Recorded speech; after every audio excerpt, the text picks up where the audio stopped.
بسم الله الرحمن الرحيم إن الحمد لله نحمده ونستعينه ونستغفره ونعوذ بالله من شرور أنفسنا ومن سيئات أعمالنا من يهده الله فلا مضل له ومن يضلل فلا هادي له وأشهد أن لا إله إلا الله وحده لا شريك له وأشهد أن محمدا عبده ورسوله رب اشرح لي صدري ويسر لي أمري واحلل عقدة من لساني يفقهوا قولي. Assalamualaikum warahmatullahi wabarakatuh. Tuan-tuan dan puan-puan yang dirahmati Allah sekalian, jemaah Masjid Muhajirin, mudah-mudahan Allah Subhanahu wa taala memberikan keberkatan kepada kita semua dan juga teman-teman dan juga jemaah di seluruh Singapura.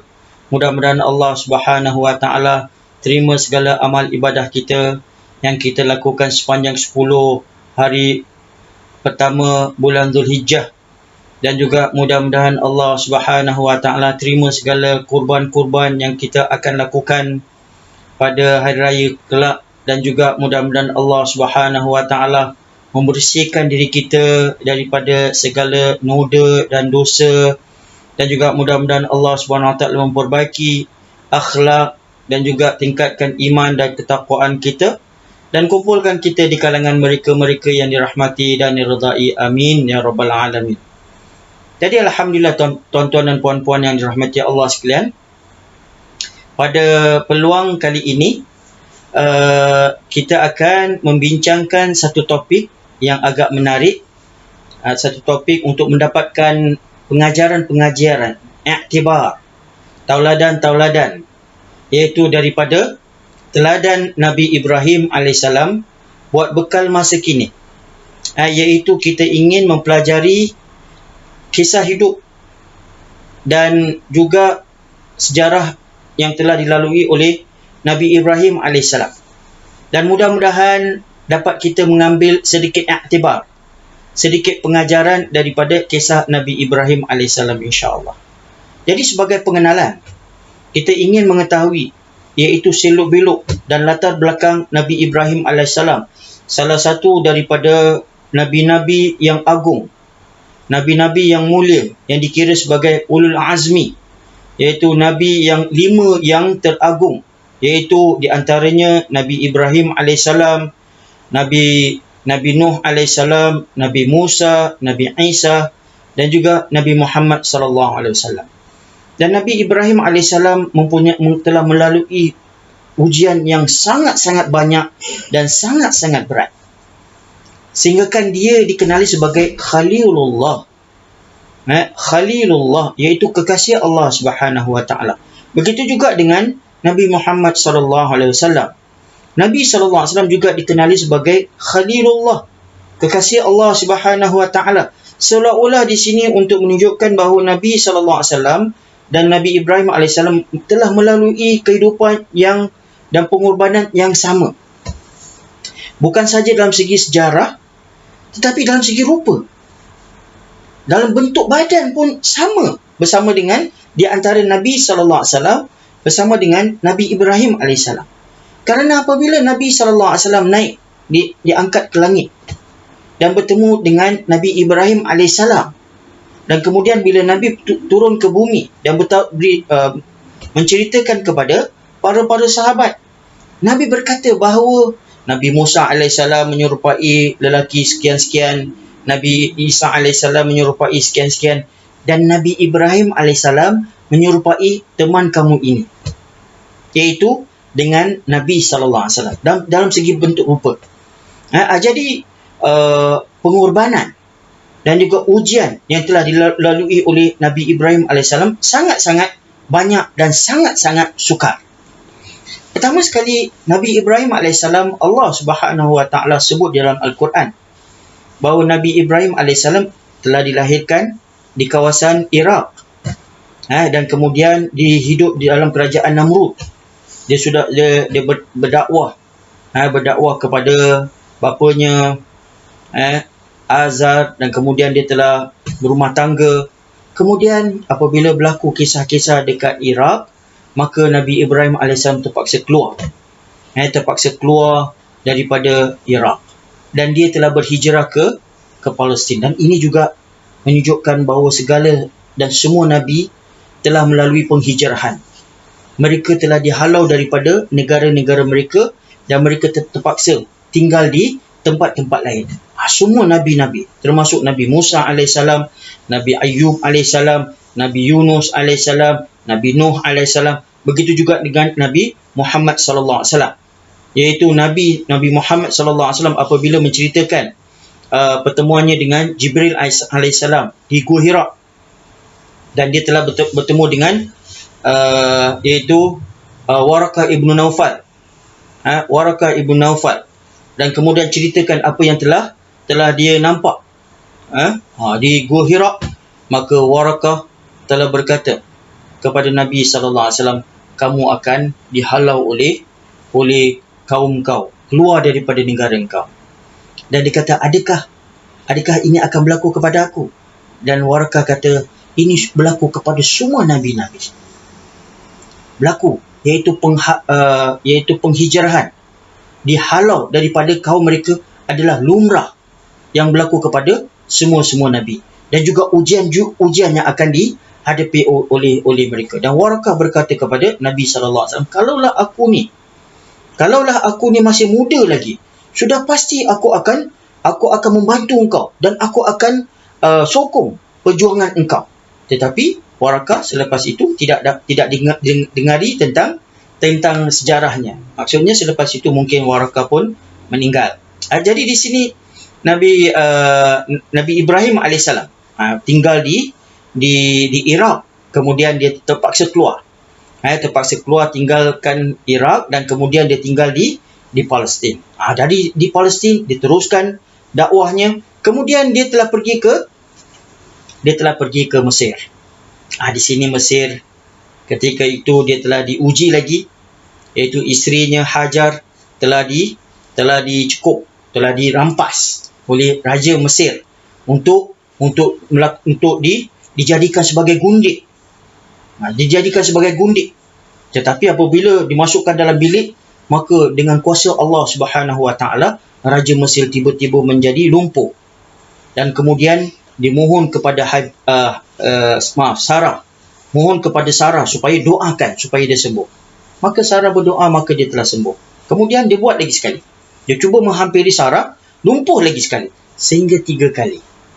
Dia telah lumpuh dan didoakan oleh Sarah. Akhirnya dia telah menghalau Sarah keluar daripada biliknya dan perintahkan askar-askarnya supaya bawa Sarah balik kepada Ibrahim AS. Dan dia telah diberikan hadiah. Raja Mesir telah diberikan hadiah, dan di antara hadiahnya adalah Hajar. Seorang wanita hamba yang telah diberikan kepada Hajar, dan kemudian Hajar telah dikahwinkan kepada Nabi Ibrahim AS. Itu sebagai latar belakang. Latar belakang di antara Nabi Ibrahim AS bersama dengan Sarah, begitu juga dengan Hajar. Jadi Nabi Ibrahim AS telah berkahwin dengan Hajar. Kemudian tak lama kemudian telah dianugerahkan kepada mereka seorang anak yang sangat-sangat comel. Anak yang sangat-sangat cantik, yang sangat-sangat disayangi oleh Nabi Ibrahim AS. Kerana sudah lama dia beristeri bersama dengan Sarah, tidak dikurniakan dengan zuriat. Dan ini kita lihat di antara masyarakat kita ramai kenalan-kenalan, mungkin keluarga kita, ada di antara mereka pasangan-pasangan yang tidak dikurniakan oleh Allah SWT dengan zuriat pada jangka masa yang panjang. Ini juga berlaku kepada Nabi Ibrahim AS. Maka tiba-tiba bila dapat saja anak tadi, bayangkan kegembiraan yang dirasai oleh pasangan tadi. Kegembiraan Nabi Ibrahim AS mendapat anak tadi. Begitu juga dengan pasangan-pasangan.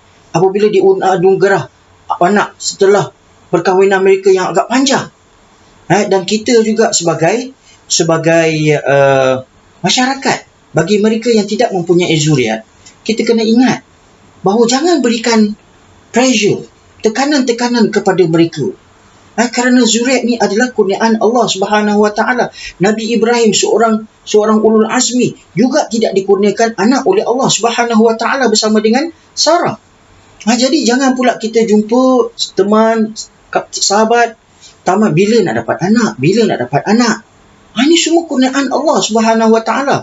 Kalaulah anak tu boleh kita beli dekat supermarket, dekat Sheng Siong ke dekat NTUC, bolehlah besok insya-Allah saya beli. Tetapi ini adalah kurniaan Allah Subhanahu Wa Taala. Mungkin ini adalah ujian. Dan memang ini ujian yang Allah Subhanahu Wa Taala berikan kepada pasangan-pasangan. Jadi kita sabar.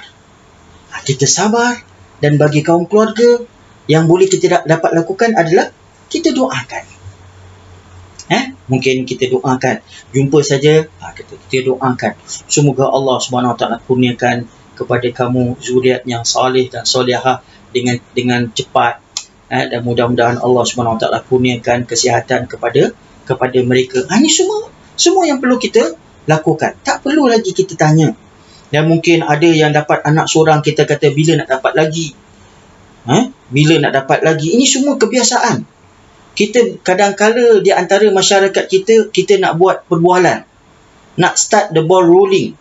Small talk. Orang kata small talk. Kita nak cakap. Maka kita berbual tentang anak. Ini adalah satu perkara yang sensitif.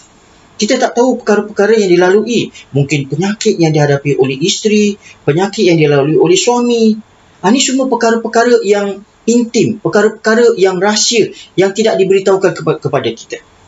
Jadi di sini Nabi Ibrahim AS apabila dikurniakan oleh Allah Subhanahu Wa Taala seorang anak yang comel bersama dengan Hajar, maka Allah Subhanahu Wa Taala perintahkan Nabi Ibrahim supaya membawa Hajar dan anaknya untuk ditinggalkan di Mekah. Jadi bayangkan bagaimana Nabi Ibrahim AS nak bagi tahu kepada Hajar, isteri yang baru dinikahi, yang baru dapat anak, kita mesti keluar, tinggalkan Palestin, dan kita perlu ke satu tempat, perlu berjalan jauh, anak masih kecil untuk pergi ke satu tempat yang Hajar sendiri tidak mengetahui di mana dia, tetapi diketahui oleh Nabi Ibrahim AS kerana ini adalah perintah Allah Subhanahu Wa Taala. Dan pembawakan Nabi Ibrahim Hajar ke Mekah adalah perintah Allah Subhanahu Wa Taala. Satu perkara yang harus kita ketahui, bahawa ini bukanlah perasaan cemburu daripada Sarah.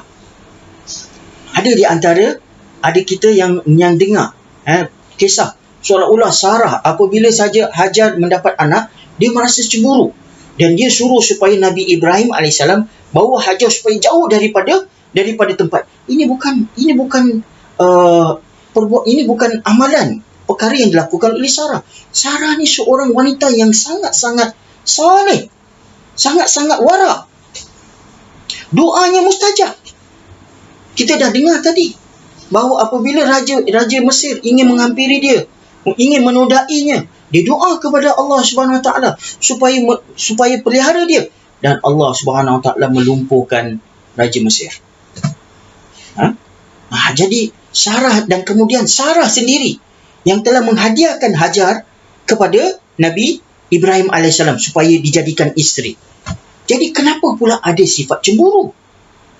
Di sini ulama-ulama kata ini adalah satu tuhmahan. Ini adalah satu tuduhan yang mengatakan bahawa Sarah kerana sifat cemburu tadi suruh Nabi Ibrahim supaya bawa Hajar jauh daripada kawasan mereka. Sebenarnya ini adalah perintah Allah Subhanahu Wa Taala. Sebab itu Nabi Ibrahim AS membawa Hajar bersama dengan anaknya. Bayangkanlah apa yang mungkin kita pun terfikir. Apa dialog Nabi Ibrahim AS bersama dengan Hajar, nak bagi tahu isterinya. Kadang-kadang kita ni kalaulah nak bawa isteri kita pergi ataupun keluarga kita pergi melancong dekat tempat-tempat pun, dia mesti akan tanya, "Bang, nak gimana ni bang? Banyak barang-barang ni bang. Dengan beg-beg ni semua. Kita ni nak gimana?" Apa nak cakap dengan isteri? "Awak ikut ajalah. Mana saya nak pergi, ikut ajalah." Macam tu boleh kita berlaku. Bagi kita yang sudah berumah tangga ni, kita tahu bahawa ini adalah satu perkara yang sungguh-sungguh susah. Nak kena ceritakan. Dan kemudian isteri pula, biasanya mereka ni mempunyai perancangan yang teliti. Dia kata kalau kita dah pergi kat sini, nak duduk dekat mana pula, nak makan apa, kemudian dia punya baju-baju ni cukup tak bang? Kemudian kita punya kos untuk belanja ni semua cukup tak? Semua perkiraan dengan tepat. Jadi bayangkan dialog. Mungkin kita boleh fikirkan dialog di antara Nabi Ibrahim AS bersama dengan Hajar untuk membawa dia keluar daripada rumah mereka, tinggalkan tempat mereka, tanpa memberitahu di mana mereka akan tuju. Jadi bayangkan sifat pengorbanan Hajar yang baru mendapat anak dan kemudian terpaksa tinggalkan, ikut suami dia, taat kepada suami dia tanpa bertanya, kerana Hajar tidak tahu di mana dia nak tuju. Dan Nabi Ibrahim AS ingin membawa dia ke Mekah. Itu perintah Allah SWT. Jadi daripada Palestin ke Mekah, kita tahu perjalanannya. Ini adalah perjalanan Isra' Nabi SAW. Daripada Mekah, Masjidil Haram ke Masjidil Aqsa dekat Palestin. Makan masa sebulan. Bayangkan perjalanan yang cukup jauh. Hajar bersama dengan anak terpaksa digendong, anak masih kecil lagi, dan dia baru melahirkan anak, badan masih lemah lagi. Jadi perjalanan yang jauh, dan bekal pula harus dibawa, dan bekal tak boleh banyak. Kerana apa? Biasanya bekal dia boleh bawa dalam mungkin 2-3 hari. Kerana bekal yang berat akan melingahkan, akan memberatkan perjalanan mereka. Jadi sekurang-kurangnya kalaulah orang Arab makan masa lebih kurang sebulan perjalanan, bayangkan perjalanan Nabi Ibrahim AS bersama dengan Hajar, mungkin makan masa lebih sikit. Mungkin 2 bulan, mungkin 3 bulan daripada Palestin ke Masjidil Haram. Dan kemudian Nabi Ibrahim AS, ini adalah sifat lelaki, sifat bapa. Mereka ni perintah Allah Subhanahu Wa Taala, dia terpaksa rahsiakan dalam dirinya sepanjang perjalanan.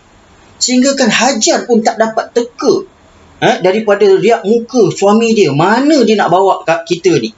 Dan Nabi Ibrahim AS pun tak ceritakan, kerana ini adalah perintah Allah SWT.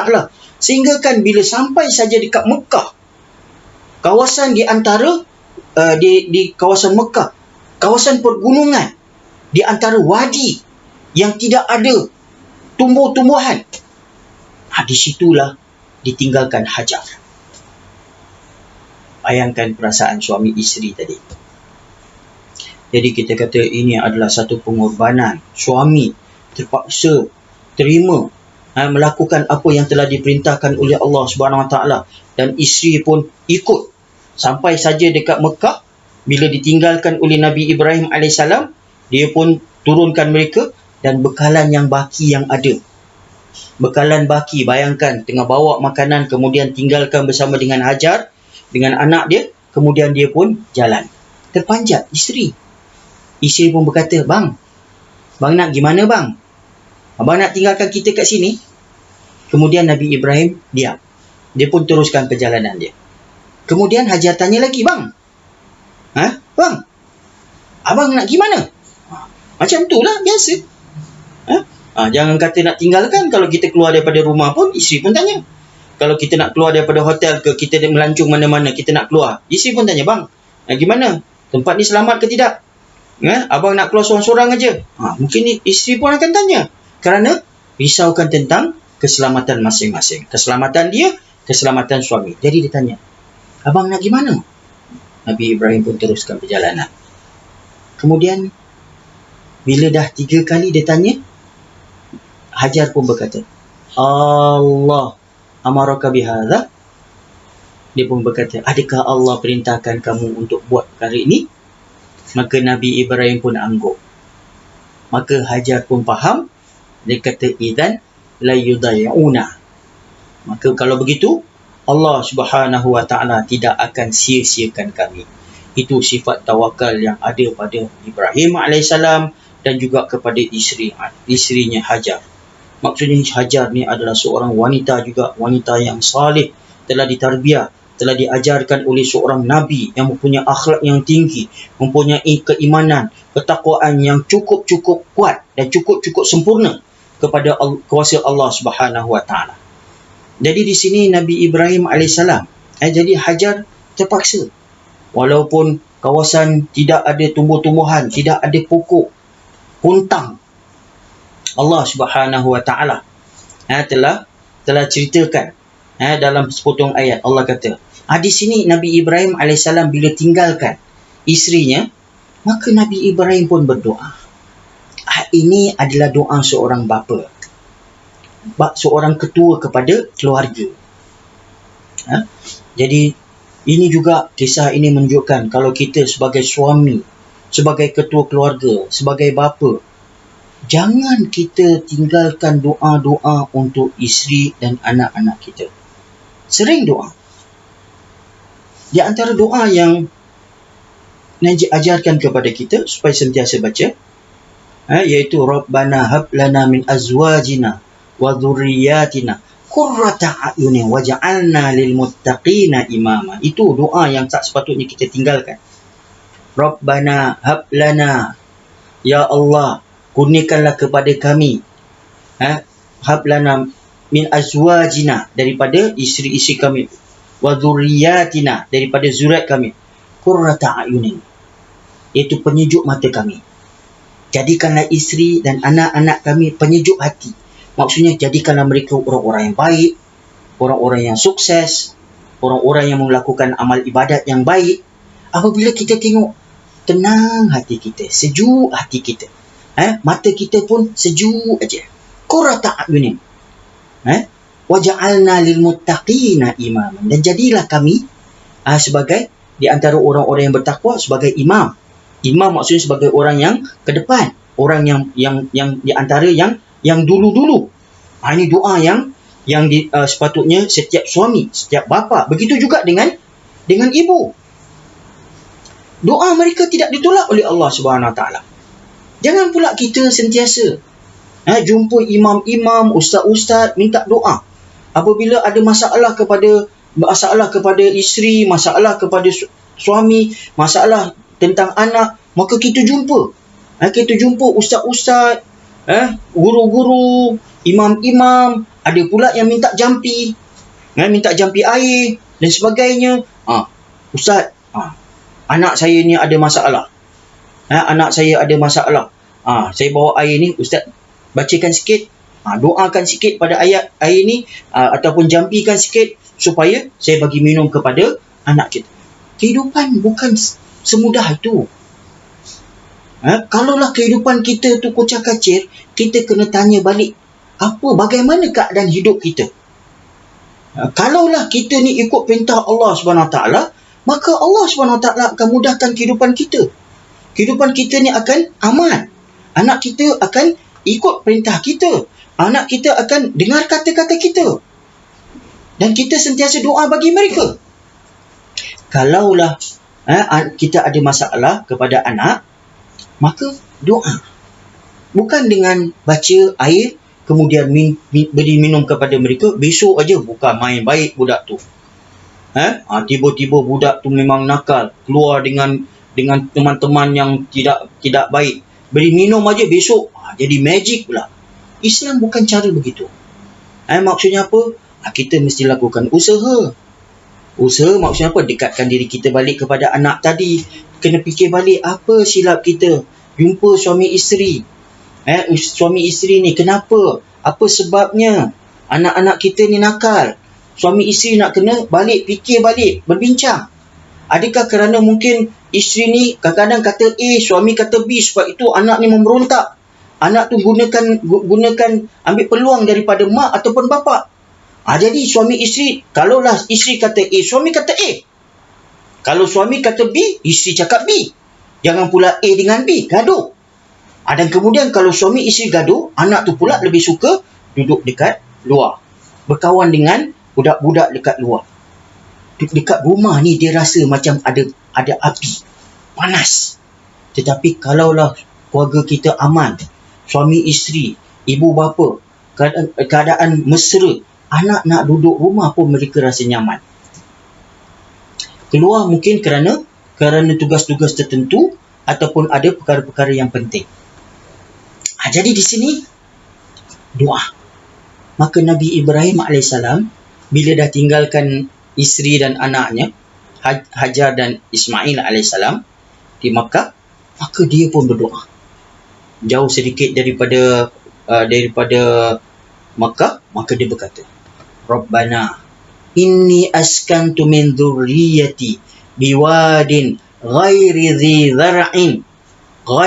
dhi zar'in inda baitikal muharram. Iaitu, wahai Tuhan aku, sesungguhnya aku telah tinggalkan di antara zuriat aku dekat wadi, di suatu lembah yang tidak ada tumbuh-tumbuhan, yang tidak mungkin tumbuh apa-apa pun, inda baitikal muharram, di sisi rumah kamu al-muharram.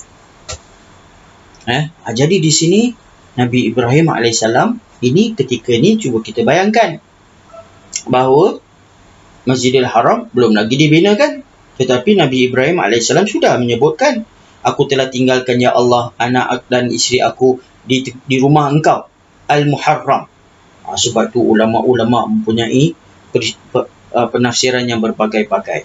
Ada di antara ulama-ulama yang mengatakan bahawa Masjidil Haram ataupun tempat rumah Allah SWT al-Muharram bukan dibina oleh Nabi Ibrahim AS, tetapi telah dibina oleh Nabi Adam AS, daripada zaman Nabi Adam AS.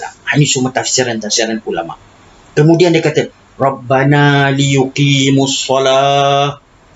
Ya Allah, supaya solat didirikan. Iaitu pengorbanan Nabi Ibrahim AS adalah semata-mata untuk mendirikan solat. Ini adalah perintah Allah SWT, dan supaya solat dapat ditegakkan. Jadi, sebagai seorang bapa, dia memikirkan tentang solat. Solat semata-mata untuk, dan sebab itu dikorbankan isteri dan anaknya.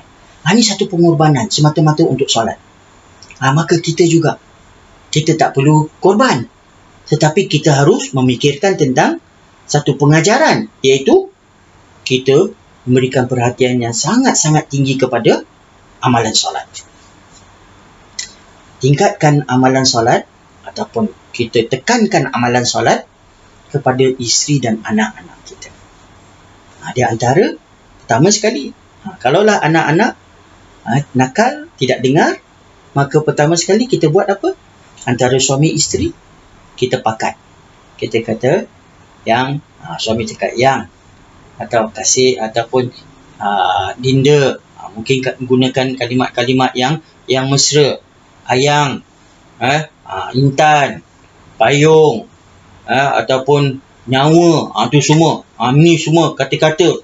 Kata-kata, jangan pula aku engkau pula kadang-kadang kita gunakan. Kita gunakan kata-kata yang manis di antara suami isteri. Jadi gunakan ayang, kemudian abang. Jadi lembut sikit. Jadi bila anak dengar pun, oh Masya Allah, mak bapak aku ni memang mesra. Jadi bincang macam mana. Mula-mula mungkin kita start solat. Jadi macam mana? Alhamdulillah, kalaulah dalam bulan Ramadan senang sikit, plan lah. Ataupun tidak, suami kata, okey, saya akan tekankan solat. Mula-mula semayang Jumaat dulu. Semayang Jumaat. Ataupun semayang Hari Raya dulu. Semayang Hari Raya, satu keluarga pergi. Ramai-ramai. Memang Hari Raya semua pergi. Biasakan pergi ke masjid. Dah semayang Hari Raya, kemudian cuba tekankan solat Jumaat. Solat Jumaat bawa apa? Bawa anak lelaki. Sama-sama. Jadi bila dah Jumaat, kemudian mungkin sekali-sekali bawa lah. Kita pun bincang kepada isteri. Dekat masjid ni ada program-program masjid. Sekali-sekali kita bawa keluarga kita. Mungkin ada ceramah. Ada ceramah daripada pensyarah-pensyarah yang popular. Dan ada dekat masjid ni, kita kata kita bawa anak-anak kita, tak perlu kita nak dakwah. Kita nak dakwah kepada anak-anak kita ni, mungkin anak kita pun kata, alah bapa aku ni 2 kali 5. Mak aku pun 2 kali 5 juga. Jadi kita ni bukan tepat masanya. Bukan masa lagi untuk kita nak dakwah kepada anak-anak. Jadi kita mungkin isteri dengan kita pakat. Kita kata ada ceramah, biarlah ustaz tu ceritakan. Jadi ada topik yang bagus bawa. Dan kemudian kita sogok sikit. Tak ada masalah. Kita kata kepada anak-anak, kita kata kita nak pergi, kita nak makan. Belanja sikit. Kita nak makan, kita nak pergi shell out ke, kita nak makan ke, mana-mana tempat yang bagus. Kemudian tetapi sebelum tu kita nak dengar ceramah sikit. Ceramah di antara maghrib dan isyak, selepas solat isyak kita pun keluar. Kita pun dah buat booking untuk makan. Semua happy. Bila ustaz yang penceramah tadi dekat masjid, dia pun pumpang. Dia pun ceramah. Anak tu mungkin dengar. Allah Subhanahu Wa Taala memberikan hidayat kepada siapa yang dia suka. Dan kita doakan. Rabbana hab lana min azwajina wa dhurriyyatina qurrata a'yunin waj'alna lil muttaqina imama. Ataupun kita kalau tak faham nak berdoa macam ni, kita doa saja. Ya Allah, kelembutkanlah hati anak-anakku. Ya Allah, kau berikan mereka petunjuk. Ya Allah, kau menjadikanlah mereka anak-anak yang saleh dan salihah. Sebut dalam bahasa Melayu. Ya Allah, kau eratkanlah hubungan kami dengan anak-anak. Ya Allah, kau masukkanlah kami dalam syurga. Ini semua kita doa yang kita boleh doa untuk kebaikan. Kebaikan. Apa saja kebaikan. Untuk dapat rezeki yang bagus, untuk mendapatkan kesihatan. Doa. Bila kita mula doa kepada orang-orang tertentu, keluarga kita punya perasaan sayang makin banyak. Makin tebal kasih sayang kita kepada orang tadi. Jadi di sini Nabi Ibrahim AS. Nabi Ibrahim AS apabila dia berdoa, dia berdoa kepada Allah Subhanahu Wa Taala. Kerana apa? Semata-mata kerana solat. Jadi di sini kita ni, kalaulah mula-mula bawa anak dan kemudian kalau boleh lama kelamaan, sedikit demi sedikit. Proses ni jangan pula kita ingat bahawa perkara ni akan makan masa dalam seminggu, 2 minggu. Tidak. Dakwah ni makan masa tahun. Kalaulah kita daripada awal dah memang hidup suami isteri ikut perintah Allah Subhanahu Wa Taala, dan memang isteri pun wanita yang saleh, kita pun seorang suami yang saleh. Kalau dapat anak memang daripada dewan, kita pun melakukan perintah Allah Subhanahu Wa Taala, yang ini tak perlu kita risau. Tetapi kalaulah kita dah memang kita kata tersesat jalan sikit, perjalanan kita tu serong sikit, sekarang kita nak ke pangkal jalan, ini makan masa sikit. Makan masa sikit, maka mungkin dah lama kelamaan kita buatlah proses ni, ikutlah program ceramah seminggu sekali, sebulan sekali ke, kalau dapat ikut kuliah sebulan sekali ke, seminggu sekali pun lagi bagus, lama kelamaan. Yang penting suami dengan isteri biar rapat dan committed. Dan kemudian mungkin suami isteri sembahyang dekat rumah subuh seminggu sekali. Lama kelamaan bila suami dan isteri dah makin rapat, kita boleh ajak anak-anak yang lain. Okey, baik. Jadi di sini hajar apabila tinggalkan. Maksudnya apa? Isteri juga adalah memberikan pengorbanan. Begitu juga pengorbanan bagi anak tadi. Akhirnya kerana pengorbanan tadi, Allah Subhanahu Wa Taala kurniakan kepada mereka satu hadiah yang cukup hebat. Apabila kita melalui kesusahan, kita melalui ujian, kita melalui iaitu pengorbanan dalam kehidupan kita, ia menjadi satu peristiwa manis dalam kehidupan kita. Bila kita singkap balik peristiwa yang telah kita lalui zaman dulu, susahnya hidup kita, bila kita nak ceritakan kepada orang lain, kita kata dulu ni aku ni hidup susah, macam tu. Iaitu kenangan ini menjadi manis dan menjadikan iktibar, pelajaran kepada kita. Itu satu. Tetapi juga mungkin daripada perkara tersebut Allah Subhanahu Wa Taala kurniakan benda-benda lain. Kehidupan dia menjadi lebih bagus. Allah Subhanahu Wa Taala berikan nikmat yang lebih hebat lagi. Daripada peristiwa pengorbanan Nabi Ibrahim AS, begitu juga dengan Hajar, maka Allah Subhanahu Wa Taala telah kurniakan kepada mereka nikmat, iaitu perigi Zamzam. Perigi Zamzam ni, ini Malaikat Jibril AS telah korek, tetapi daripada asbab kaki Nabi Ismail AS. Nabi Ismail AS dia injak kaki dia, tetapi kerana asbab tadi, Allah SWT keluarkan perigi Zamzam. Kerana perigi Zamzam tadi, maka sampai sekarang ini adalah tanda kebesaran yang Allah SWT tunjukkan di kawasan haram.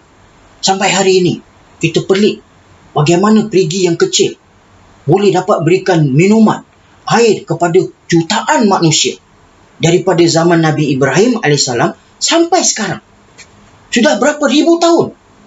Dan air ini masih lagi mengalir, tidak kering-kering. Tak terfikirkan ini adalah tanda kuasa Allah Subhanahu Wa Taala. Kerana apa? Ini adalah pengorbanan yang telah ditunjukkan oleh Nabi Ibrahim AS. Begitu juga dengan Hajar. Dan kemudian kerana air ini yang membuat keluar, dan kemudian telah dikepung, maka datanglah puak-puak daripada Jurhum. Mereka duduk dekat situ sehingga kan timbul satu penduduk, satu masyarakat di kawasan Mekah. Dan kemudian Allah Subhanahu Wa Taala perintahkan Nabi Ibrahim AS supaya datang lagi ke Mekah untuk bina Kaabah dan kemudian untuk memeriahkan kawasan Mekah. Dan hari ini kita lihat semua yang berlaku dekat Mekah ni semuanya berpunca daripada pengorbanan yang telah ditunjukkan oleh Nabi Ibrahim AS dan Hajar. Ini satu pengajaran, satu teladan, satu pengorbanan yang saya rasa cukup hebat. Jadi begitu juga kalaulah kita ni diuji oleh Allah Subhanahu Wa Taala, kita menghadapi cubaan dalam zaman Covid ni. Semua orang menghadapi bermacam-macam cubaan. Mungkin ada yang mendapat penyakit, ada yang di antara kita tak dapat pergi ke masjid. Ini cubaan-cubaan yang kecil kalau kita nak bayangkan dengan cubaan ujian yang Allah SWT kurniakan kepada Nabi Ibrahim AS. Kita tak dapat kerja kita terhenti, perniagaan kita terhenti. Bayangkan, perkara yang paling penting sekali adalah keluarga kita dan anak kita. Kita boleh kerja dan kita boleh mendapatkan harta seberapa banyak yang kita suka. Tetapi kalau apa-apa berlaku kepada isteri dan anak kita, kita rasa macam dunia ini sudah tidak ada makna lagi. Itu yang berlaku kepada kebanyakan daripada kita. Jadi kalaulah kita menghadapi ujian seperti kita dihentikan kerja ataupun kita ni tak dapat keluar, mungkin ada di antara kita rasa apa ni Covid ni, kita tak dapat keluar. Ini semua ujian yang sangat-sangat kerdil, ujian yang sangat-sangat kecil. Kita tak dapat pergi masjid, kita tak dapat ni, kita kata ini benda-benda remeh. Benda-benda remeh, tak perlu kita nak kisahkan. Ini tak sepatutnya kita luahkan perkara-perkara ni. Kalau kita nak bandingkan kerana dengan apa yang telah dilalui oleh Nabi Ibrahim AS dengan Hajar. Kalaulah Nabi Ibrahim AS ada di hadapan kita, Hajar ada di hadapan kita, kita cakap dengan kita, oh kita ni susah lah, kita ada ni. Mungkin Nabi Ibrahim pun ketawa. Dalam hati dia ketawa. Kita menunjukkan bahawa kita ni memang masyarakat yang sangat-sangat lemah. Sebab itu kita nak kena kaji balik. Kita nak kena ingat balik. Belajar balik. Ambil balik kisah-kisah Nabi-Nabi terdahulu. Kerana mereka ni manusia seperti kita. Makan minum seperti kita. Kalaulah mereka ni dapat menahan dan dapat ikut perintah Allah SWT dengan taat, dengan baik, kita juga dapat melakukan perkara-perkara yang sama. Jadi ini dia antara perkara-perkara yang saya rasa saya nak kongsi. Sebenarnya banyak lagi. Kalau kita nak bincangkan tentang Nabi Ibrahim AS, bagaimana dengan Nabi Ismail AS, terutama sekali tentang pengorbanan korban yang mana Allah SWT perintahkan kepada yang dilakukan ke atas Nabi Ismail AS, itu semua mungkin kita sering dengar. Tetapi saya rasa pada zaman kini perkara yang paling penting sekali adalah untuk menjaga hubungan kita antara suami isteri dengan anak-anak. Kerana kita hidup dalam satu masyarakat yang sangat-sangat berbeza. Kadar perceraian yang berlaku dalam zaman kita ni sangat-sangat tinggi. Kalau dibandingkan dengan masyarakat terdahulu, zaman ibu bapa kita rasa bahawa perceraian pada zaman kita ni sangat-sangat tinggi. Jadi kita mesti prihatin. Kita mesti tahu apakah punca-punca dia, apakah sebab-sebabnya. Dan kita mesti berbincang dan kita mesti mengambil langkah-langkah supaya hubungan kita sentiasa terjamin. Hubungan di antara suami isteri, ikatan mesra harus kita tuai, harus kita semai, dan kita mesti baja hubungan kita dengan banyak perkara-perkara. Ini semua pengajaran-pengajaran yang harus kita kaji. Dan ini bukan datang dengan sendirinya. Hubungan suami isteri ni kita kena belajar. Bagaimana ditunjukkan oleh nabi-nabi sebelum kita. Begitu juga dengan Nabi sallallahu alaihi wasallam, dan juga teknik-teknik yang telah diajarkan oleh pengkaji-pengkaji tentang perhubungan, insya-Allah. Jadi saya rasa sampai sini saja. Mudah-mudahan Allah Subhanahu wa taala eratkan hubungan kita dengan isteri dan anak-anak kita, dan juga mudah-mudahan Allah Subhanahu wa taala terima segala amal ibadah kita, dan supaya Allah Subhanahu wa taala berikan kita kekuatan untuk mengharungi ujian-ujian dan cubaan-cubaan yang kita lalui pada masa kini. Dan juga mudah-mudahan Allah Subhanahu wa taala luaskan rezeki kita, kurniakan kita kesihatan yang sempurna sepanjang hidup kita, dan mudah-mudahan juga Allah Subhanahu wa taala tingkatkan iman dan ketakwaan kita, ilmu dan kefahaman agama, dan mudah-mudahan Allah Subhanahu wa taala kumpulkan kita bersama-sama dengan mereka yang kita kasihi dalam syurga Al-Firdausi, di kalangan mereka-mereka yang dikasihi dan diridai Allah Subhanahu wa taala. Amin ya rabbal alamin. Dan saya ingin ucapkan kepada pentadbir Masjid Muhajirin kerana menjemput saya pada kali ini, dan saya harap tuan-tuan dan puan-puan juga dapat menyokong masjid-masjid kita, berikan sumbangan-sumbangan kepada masjid-masjid supaya program-program masjid dapat kita teruskan, insya-Allah. Jadi sehingga kita bertemu lagi, wabillahi taufiq wal hidayah. Wassalamualaikum warahmatullahi wabarakatuh.